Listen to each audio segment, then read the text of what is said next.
I know saving can be difficult, but have you ever tried being broke? How did that make you feel?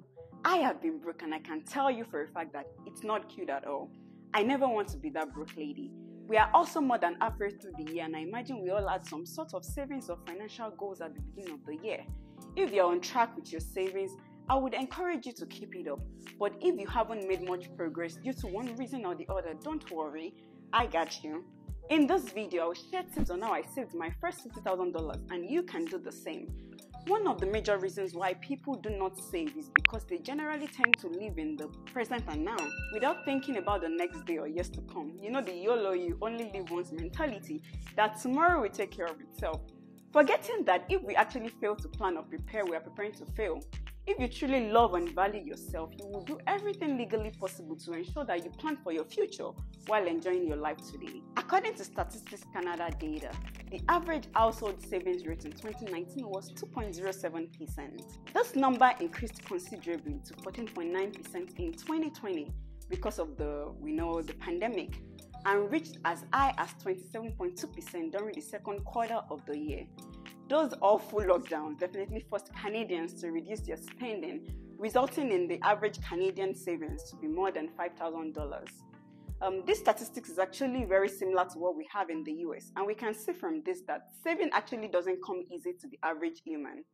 I'm spilling all the tea that helps me save, and the 8 points is what I have been focusing on lately. It's really working for me, so make sure you do not click out at any point and you watch this video to the end. Let's get right into it. Number 1 is my money mindset. Once I realized the fact that my mind is my biggest asset when it came to saving, it became quite easy for me. Now, there's a difference between saving from scarcity mindset, that is a place of scarcity, and saving because you value yourself and know there's abundant resources in the universe with enough to go around to everyone. Personally, I have come a long way and grown over time when it comes to my money mindset. In the past, I had this extreme scarcity mindset and unhealthy relationship with money. But as time went by and I began to understand that I have total freedom to spend and save or invest, knowing fully well that once I provide value, money is the result, it became easy for me to save. The moment you mentally come to the understanding that you have full control over your finances and you see money as a tool, you're steps closer to achieving your savings goal and essentially getting to save more. You need to believe that it's possible to save the $50,000, $100,000, whatever amount it is. And once that is sorted, the discipline and motivation actually comes along. Number 2 is to ignore the pay rise. I've come to realize that no matter how much you earn, your demand or lifestyle can easily creep up to match up that amount. And your income essentially equates your expenses. So it's possible you are earning, say, $60,000 and living comfortably off that. But the moment you begin to earn $80,000, the $60,000 that was previously enough for you to sustain your life suddenly becomes insufficient. This concept is what is popularly called the lifestyle creep or lifestyle inflation. Instead of seeing your pay rise or increased income as money to spend on things that will not matter in years to come, you should live well below your income, and any increases that come along the way should go towards your savings and investments. Number 3 is to set a specific goal and timeline. If you're a Christian like myself, even the Bible said to write the vision and make it plain on tablets. This sort of emphasizes the importance of having a specific goal and setting a timeline to achieve that goal. Now, just setting a big saving goal can feel sort of overwhelming because you may wonder, how will I possibly have $50,000 saved in 1 year? But hear me out here. The trick is to split this big amount over a set timeline. That way it becomes more realistic and your brain is able to see it as achievable and less overwhelming. So instead of saying that big $50,000, you can better relate with $4,000 a month. I personally use this trick every time, be it money related or other goals. And for example, I have a target number of subscribers for this channel by this month end. So please subscribe to help me achieve this goal, and you in turn continue to get free but valuable content. Number 4 is to give every dollar something to do. This is the concept behind the popular term zero-based budgeting. Simply put, the idea here is that every dollar you earn has a purpose and your income is equal to your expenses.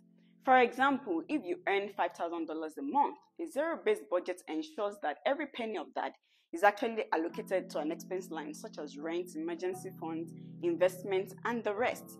I like the zero-based budget because it helps me focus on what is most important and sort of instills a level of discipline in me. Number 5 is to look at the big ticket items and negotiate them appropriately. The mistake most people make when trying to save is to focus on the small things like cutting out their Starbucks coffee or that brunch date. While I know that these things can quickly add up, I am of the opinion that it's best to focus on the big ticket items such as your mortgage or rent or even car repayments if you have one, also legally reducing your taxes and pretty much negotiating those really big payments. A good example here is, do you know if you shop around and properly negotiate your mortgage rate, that singular action can effectively save you thousands of dollars annually and free up cash for you to save. Compare this to trying to penny pinch on things like coffee and the rest, which is really of a lower impact in the grand scheme of things. Number 6 is for you to stay away from triggers. In this social media age, there's so much trigger all around us. If you're not careful, you will have so much lifestyle inflation and unnecessary consumption as a result of the unending online content and influencer marketing all in your face. Today, the girlies are wearing a new fashion item. Tomorrow, they're traveling the world. The day after, TikTok made you buy something. There is just this this endless cycle of us wanting to feel like we must buy any and everything to feel complete. My strategy is to shut out the noise and really focus on determining what my needs are and my wants. Once my needs are met, I really do not care what the next person is buying or not buying, because in reality, they do not care as well. If I ever go broke, they won't be there to save me. One of the practical ways I actually stay away from triggers is to use online apps for my groceries and have them delivered, or I do a curbside pickup. This works for me because I am usually tempted to buy unnecessary items when I go in store. So I would rather save time and save some cash by shopping on the store's website. So identify your triggers and stay away. Number 7 is quality over quantity. Please and please, stay away from buying cheap items in the name of trying to save. If you buy a cheaply made item and you end up replacing it multiple times because of the poor quality, you end up spending more, and that is what I call hustling backwards. You know what they say, anyways, pounds foolish. If you need to buy a vacuum cleaner, washing machine, or anything at all, go for quality and get it right the first time. It will save you so much money down the line and you have enough cash to meet up with your savings goal. Number 8 is to ask yourself, what is your time worth? One of the lessons I have been learning lately is that how much money you earn is directly correlated to the value you provide, and that value is the end result of what you have done with your time. It's that simple. Do you know that as an employee, what your employer technically pays for is your time and the value you provide on the job? So the big question here is, what is your time worth? Do you spend most of your time Netflix and chilling while wishing your life was different? Or you spend your time on value-adding activities, which in turn increases your income and what you have left over to save? No matter how we really want to look at these things, you can only save if you have enough to cover your basic needs and have some left over. This can be achieved by either reducing your expenses or increasing your income. The point here is you need to use your time wisely, either through upskilling, starting a side hustle, starting a business, or look for ways to actually increase your income so you can have more than enough to save. Number 9 is to spend on what gives you joy. I am all for creating balance and rewarding yourself for the small and big wins alike. The fact that you're trying to save doesn't mean you shouldn't live or even enjoy life's little pleasures. I personally make a conscious effort to include some sort of enjoyment funds in my budget, so I treat myself from time to time without feeling bad. When it comes to spending, I spend on what gives me joy and aggressively cut off what doesn't. I know the general consensus is to cut off spending completely when trying to save, but I beg to differ because as I get older, I realize that I want to see the world, I want to experience new food, new cultures, and all that cool stuff. But I do not care about the designer items, car, or even flashy things that will make me look rich. So for me to save and still feel good about it, I simply spend my money on what gives me joy, and I have enough left over to save. Number 10 and the last point is discipline and contentment. I recently read somewhere that you will never always be motivated, so you must learn to be disciplined. And I couldn't agree more. If you're not disciplined, there is possibly no way to achieve your goal. On the good days and on the bad days, you need to really stay committed to your goal and timeline. Now, I think I should highlight here that contentment and settling are not the same thing. while settling is you just accepting your life as is and not doing anything to make it better. Contentment means you're actually happy and grateful for the life you have at the moment, while aspiring to create the life you truly want and desire.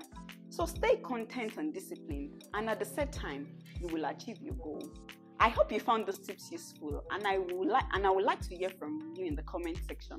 What is that first big amount that you saved? And feel free to share tips on how you achieved your goal. Also, if you have challenges saving, please share in the comment section below, as this is a no judgment zone.